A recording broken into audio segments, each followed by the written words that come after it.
We spoke recently about how a woman creates her man. The link to it is in the description. It doesn't work the other way around, unfortunately, or fortunately. Of course, a lot of men would love to apply this principle to their women and get the perfect spouse embodying every imaginable quality and without a single flaw. Feminists and other equality activists would be very pleased if this was possible, if anything would make them pleased at all. But we are different. Up yours, feminists. A woman is able to mold her husband into any shape she wants. Of course, if the God allows it. But a man should accept his woman the way she already is. I usually avoid imperatives like should, but in this situation this is the only appropriate term. If a man tries to tweak anything about his woman from her look to her personality, he is in for a deep disappointment and possibly for equally deep wounds in his body. Half of the problems in relationships occur because a man doesn't accept his woman as she is and tries to change her. The other half of the problems occur because a woman tries to change her man straightforwardly, which we don't like.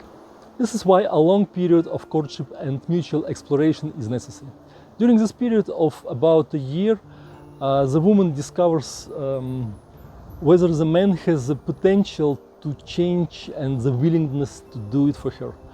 While the man gets to know the quirks in her head, the butterflies in her stomach, the skeletons in her closet, and decides whether he wants to join this cheerful company. If he doesn't want to, that's fine. They can still separate peacefully, without suffering or hating each other. After all, they are wise, listening to me, doing everything right. Thus, nothing has happened between them yet. That means there are no strong attachments between them that need to be torn out of their hearts with bloodshed. Many men make a huge mistake hoping their woman will change after marriage. She may change, but only for the worse, if the man is trying to improve her or doesn't do what he should in relationships. As a child, I was very inclined technically, constantly fixing watches, radios, and other technical electric and electronic devices. After that, none of them worked anymore. Also, they worked before my intervention. Just like these devices, women also come out of the assembly line perfectly functional, to the best of their capabilities. If you try to fix what works, there is a great chance it won't anymore.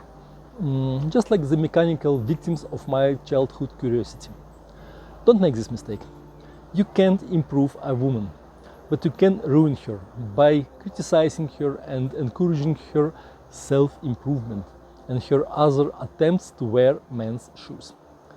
There is simply nothing to improve. A man who understands this will be happy, live a long life, and might even die a natural death.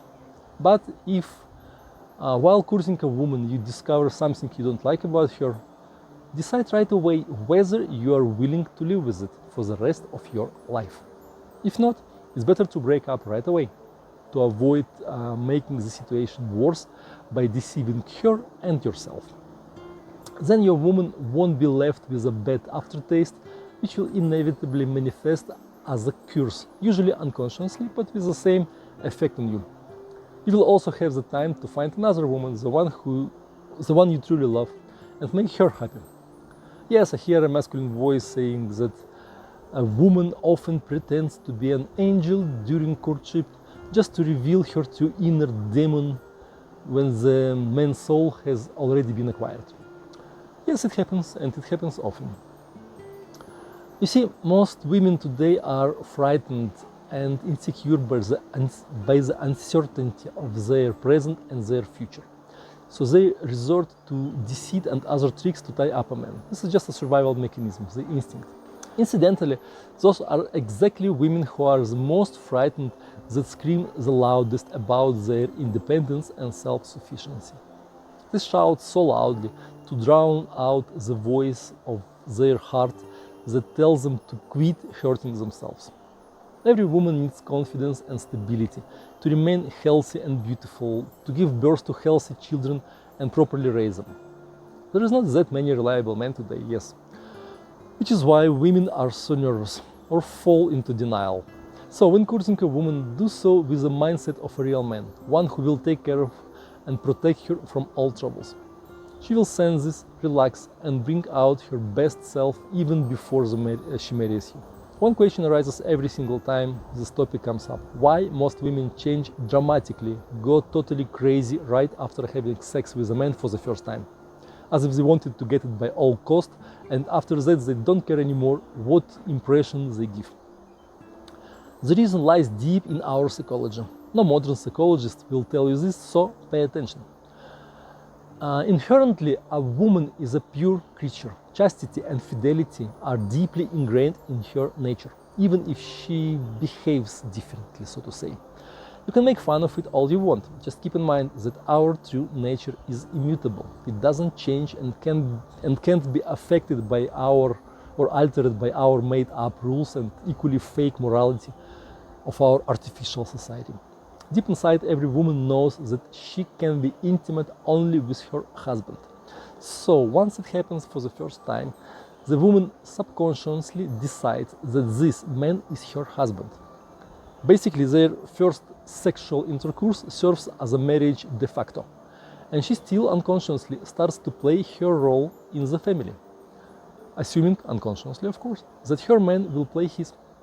One of the roles of a husband is to accept and recycle his wife's emotional waste, which is being generated in her head on its own. So the woman starts to open her heart to her de facto husband and to pour out on him her fears, problems, doubts, and so on. Everything she was accumulating during her lifetime and beyond. Men are not that sensitive, pure, or monogamous as women. This is also the part of our nature. The guy has no idea that he de facto got married and gets very surprised. He thought that they just had an obligation-free fun as it is customary in our society. But our society is based on artificial rules that don't take into account our true nature. We all have both bright and dark sides in us.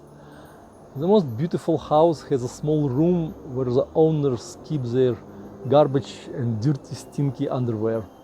As a guest, you are invited to see only the clean, bright, beautiful rooms of the house. You don't get to see small, dirty closets with dust, spider web, and filthy garbage in it. But as a new house owner, you have no choice but to get to know every room in the house and clean it up if you are a responsible man. Nice metaphor, I must admit. There is no angel or a devil in a woman, or there are both, as a metaphor makes no difference. A woman can manifest the qualities of either one depending on how you approach her. Her inner angel has all her fears suppressed inside. During intimacy with a man, the woman's subconsciousness switches from the defensive survival protective mode to the state of safety. Now I have a husband who will accept without judgment and recycle all my emotional crap. So I don't have to waste energy anymore on holding it all up. So she starts to open her heart and her mind to this man. The woman is not aware of it, so don't blame her. On the other hand, this situation also shows whether a man is ready, mature enough to get married. Accepting his wife's emotional waste is one of his major tasks in the family. If he is not ready to handle it, he is not ripe yet. Put him back to the kindergarten. Or if the woman sees the potential in this male, she can start turning him into a real man. How? In yet another video, the link to which is also in the description. Here you go. Hope I was able to explain it clearly enough. Have other questions or unresolved problems? Write to me. I will help you. Guaranteed. You are welcome.